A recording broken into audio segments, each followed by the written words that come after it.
Mwandiambira, Mkhototo, good to have your company on this Africa Day. There's more pain, unfortunately, ahead for indebted South Africans after the Reserve Bank today hiked interest rates by another 50 basis points. It marks the 10th consecutive increase since the hike cycle began, taking interest rates to a 14-year high as the central bank is looking to tame high inflation. The rand slumped to a record low against the US dollar moments after the announcement. The prime lending rate, which is what banks charge consumers, is now sitting at 11.75%.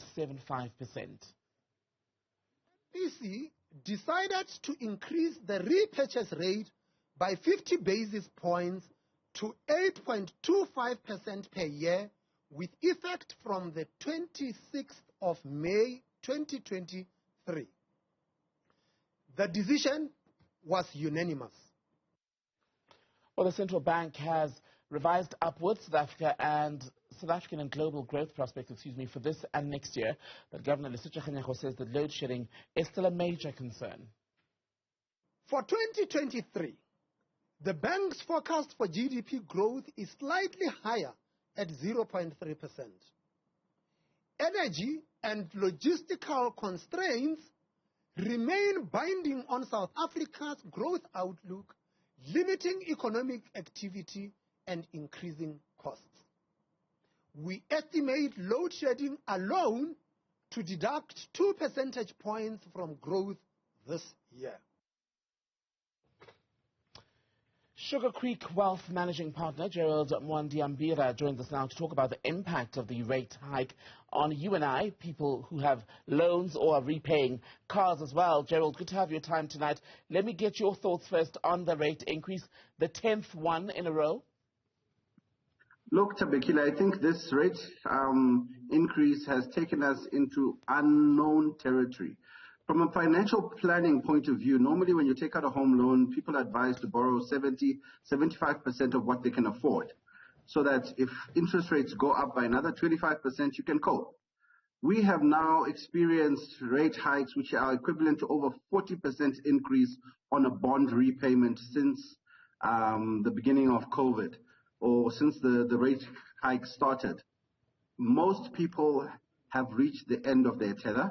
I think this might be the straw that breaks the camel's back, because for a household which is paying a 1 million rand bond, their bond has gone up basically by 3,500 rand, and it's money we simply don't have because interest rates have also pushed up inflation and the cost of living has gone up while salaries haven't. And when you say this may be the straw that breaks the camel's back, what do you expect that to look like in a South African context? Look, remember that the prime rate does not only refer to home loans. It means your credit card has gone up. It means that your car payment has gone up and your personal loan. People simply don't have the money anymore. In real terms, we're earning almost 50% of what we were earning in 2018. So we actually are getting poorer, but our bills are getting more excessive. You know, in terms of interest rate policy, it can start having unintended consequences. And already you can see the rand reaching a low because of the unintended impact of this rate hike. And there could be other things to follow. This could indeed be a winter of discontent because South African public has been tolerant for a long time. But it reaches a point where people simply don't have the money. And when people's livelihoods and homes are on the line, behavior can change. And it has to be seen within the broader context, right? So, yes, you're paying more for your car repayment, your mortgage, your loans, your credit card, etc. But also, people are paying more for food. They're paying more for school fees.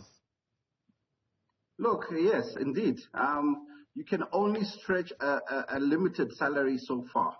Remember, the biggest pot of money in South Africa is actually being held by corporates who are saving it. And ironically, these rate hikes are great for them. They're making a lot of money without doing anything. But we're actually supposed to be driving the economy in terms of economic activity so that we stimulate industry.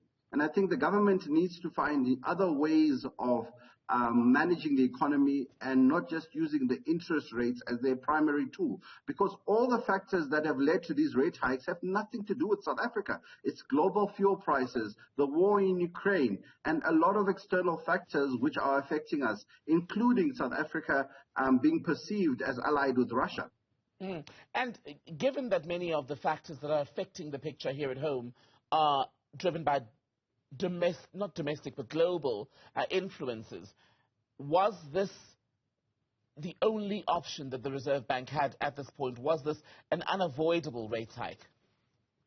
Look, I think the Reserve Bank only is a bit myopic at times because they only use interest rates as their tool of managing the economy. But even the governor himself said that they've probably reached a ceiling in terms of how far they can push interest rates, because they do know that at some point people simply will stop paying or they won't have enough money.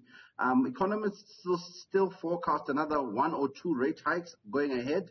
However, I do feel that there needs to be a bit more empathy, because South Africans are already reeling from load shedding. So you're spending more on energy because you have to use primary electricity plus an alternative energy source just to survive. And I think, we have to be realistic and start finding other ways of driving the economy which do not necessarily punish the consumer.